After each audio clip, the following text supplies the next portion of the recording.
दोनों भाई फिर उस पर अटैक करने के लिए उसकी तरफ आगे बढ़ने लग जाते हैं। वो दोनों बार बार गोल्डन हॉर्न बीस्ट पर अटैक करते रहते हैं, तो इसलिए गोल्डन हॉर्न बीस्ट का उन अटैक को रोकना मुश्किल होता जा रहा था और वो थोड़ी देर तक ही इन अटैक को रोक पाता है, इससे ज्यादा देर तक नहीं रोक पाता। जैसे ही वो दोनों फिर एनर्जी को कंबाइन करते हैं, इसी के साथ ही गोल्डन हॉर्न बीस्ट को दोबारा समुद्र में गिराने में कामयाब हो गए थे। इसी बीच में गोल्डन हॉर्न बीस्ट अपनी पावर को गैदर करने की कोशिश करता है, लेकिन अटैक्स की वजह से वो इसमें नाकाम होता रहता है। दोनों के पास अच्छा मौका था अटैक करने के लिए, इसी के साथ ही वो अटैक करने लग जाते हैं और वहाँ पर बाकी शहरों का सीन भी दिखाया जाता है, जहाँ पर भी लोग कुछ मायूस थे और बीस्ट को भी हराया जा रहा था। लूफेन भी सब कुछ देखने के साथ काफी ज्यादा हैरान खड़ा हुआ था कि तभी वो बात ये देखने के बाद ये कहते हैं कि होंग का प्लान बहुत ही जबरदस्त था और मेरे ख्याल में होंग का यह प्लान कामयाब भी हो गया। इन दोनों का मिशन उसे कमजोर करना था और इसी तरह उसे कमजोर करने में कामयाब हो चुके हैं। अब गोल्डन हॉर्न बीस्ट के पास इतनी पावर नहीं है कि वो उन दोनों पर अटैक कर सके, इसलिए वो दोनों उस पर बार बार अटैक करके उसे मारने की कोशिश करने लगे हैं। और इसी तरह इस फाइट के कॉम्बिनेशन की बात की जाए तो मुझे ऐसा लग रहा है कि होंग और उसके भाई के पास 50% इस फाइट को जीतने का चांस है और गोल्डन हॉर्न बीस्ट मेरे ख्याल में पहला बीस्ट है जिसे हराने में हमें इतना वक्त लग रहा है। लेकिन फिलहाल अगर होंग और उसके भाई की फाइटिंग स्किल्स की बात की जाए वो इतनी खास अच्छी भी नहीं है, तो ये बात लूफेन को पसंद नहीं आती।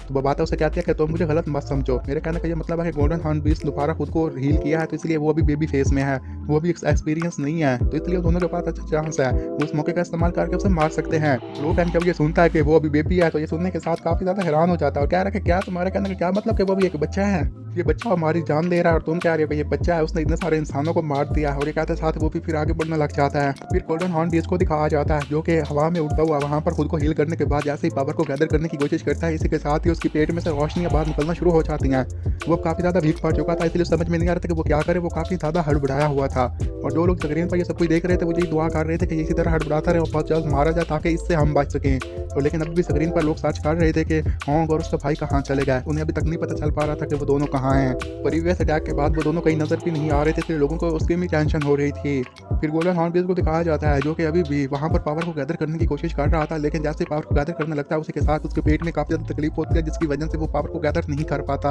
और इस सबकी वजह से गोल्डन हॉर्न बीस्ट को सांस लेने में काफी ज्यादा तकलीफ हो रही थी। और उसकी अगर लाइफ एक्सपेक्टेंसी की बात की जाए तो वो 27% तक पहुंच चुके थे, जिसकी वजह से वो काफी ज्यादा वीक हो गया था, तो समझ में नहीं आ रहा था कि वो क्या करे। और इसी के साथ ही वो एक बार तो स्पेस से बाहर भी जाने की कोशिश करता है, लेकिन जैसे ही वो स्पेस से बाहर निकलता है कि उसी के साथ ही उसकी वो लाइफ एक्सपेक्टेंसी 0% तक पहुंच जाती है। अब वो मारा जा चुका था और इसी के साथ ही स्पेस से बाहर निकलने के साथ ही मरने के साथ ही फिर वापस वो जमीन पर गिर जाता है और इसी के साथ ही एपिसोड भी यहीं पर खत्म हो जाता है।